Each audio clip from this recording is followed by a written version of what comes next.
Mas é lamentável, cara. Infelizmente, é o que tem acontecido, né? Com certa frequência. É verdade, lamentavelmente. Deixa eu trazer aqui um assunto, Traga. quebrando um pouco aqui a Copa do Nordeste, né? Abrindo um parêntese, porque nós vivemos numa sociedade e essa sociedade ela merece respostas, ela precisa ser informada do que está acontecendo. Dois casos chamaram a atenção do país hoje, né? Do Brasil só não, do mundo inteiro, o mundo esportivo, foi a liberação que a justiça espanhola vai relaxar a prisão do Daniel Alves, que vai pagar só 1 milhão de euros. Ele não, né? Dizem, o jornal La Vanguardia da Espanha diz que é a família de Neymar quem vai pagar esse 1 milhão de euros, dá pouco mais de 5 milhões de reais, para que ele possa ter essa sua liberdade. Claro, sem poder viajar, vai ter que se apresentar toda semana à autoridade policial. Mas, cara, o cara foi condenado. O cara cometeu um crime. Foi condenado na pena mínima, né? Praticamente 4 anos e meio, porque a máxima seria 12 anos. Mas o que é que isso significa? Pagou, você está livre do seu crime, né? Você pode cometer, porque com o dinheiro você vai resolver a parada. É mais ou menos isso, Rembrandt. As suas palavras foram muito pertinentes mesmo. Você tem um crime, fez o crime, você pagou, tá relaxado. E vamos embora, como nada tivesse acontecido. Eu acho que isso é uma tapa na cara de todo mundo. Uma tapa mesmo, porque é muito difícil, Rembrandt. É muito difícil a gente ver, né? E simplesmente com 2 jogadores brasileiros, jogadores renomados. De seleção, né? de Copa brasileira. do Mundo. Exatamente. Você vê que não é só no Brasil que existe esse relaxamento. Porque a gente não está falando aqui de suspeição mais não. O cara está Está condenado. condenado, isso mesmo. Né? O crime foi comprovado.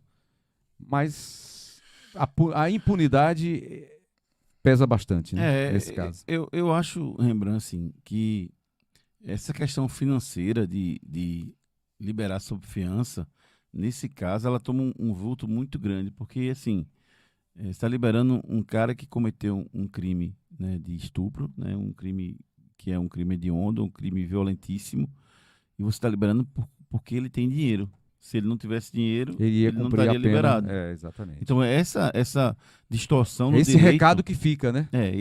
essa distorção é que causa a revolta, entendeu? Das pessoas. E assim, o advogado do Dani Alves, ele não está fazendo nada que a justiça espanhola não permite. Não, claro. Né? Claro. Ele está aproveitando as brechas da da lei. que existem, né? As facilidades, as benesses que a lei oferece para ele, para tentar fazer essa liberação. Mas a mensagem que passa é essa, né? Que se você tiver dinheiro, pagar a fiança, você sai. Se você não tiver dinheiro, você é obrigado a cumprir a pena. Isso é que é uma mensagem dolorida que a gente vê principalmente num crime desse tipo. E a outra notícia, também nesse viés aí, foi que o STJ, né, o Superior Tribunal de Justiça, decidiu que Robinho, condenado lá na Itália por estupro, outro também que foi condenado já, deve cumprir pena no Brasil. A Itália, o governo italiano, as autoridades italianas pediram para o Brasil, para que o Brasil, porque por lei o Brasil não pode extraditar, né, o brasileiro nato. Então o Brasil se reuniu, o STJ, a Alta Corte, se reuniu para avaliar esse pedido da Itália. E por 9 votos a 2, o tribunal obriga que o ex-jogador cumpra a sentença de 9 anos em regime fechado no Brasil.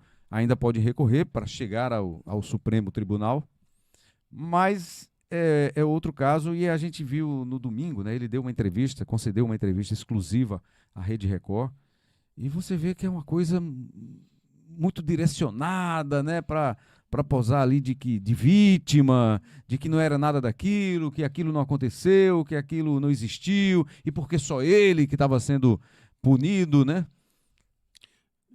E não é só ele não, tá?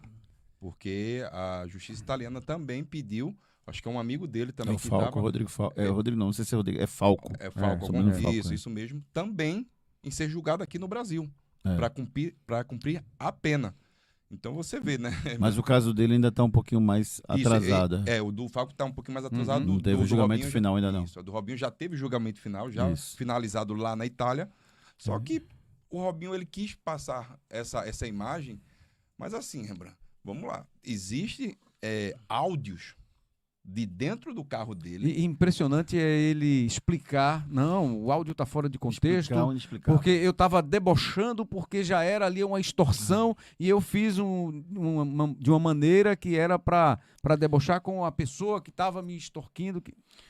Eu me recuso a discutir o que está transitado em julgado. Uhum. Então, assim, a discussão não é se ele fez ou se ele não fez, né? E ele está querendo pousar de inocente, né? Mas já foi julgado. O que ele poderia e até deveria fazer é se ele discorda da forma que correu o processo, que foi o que o STJ avaliou.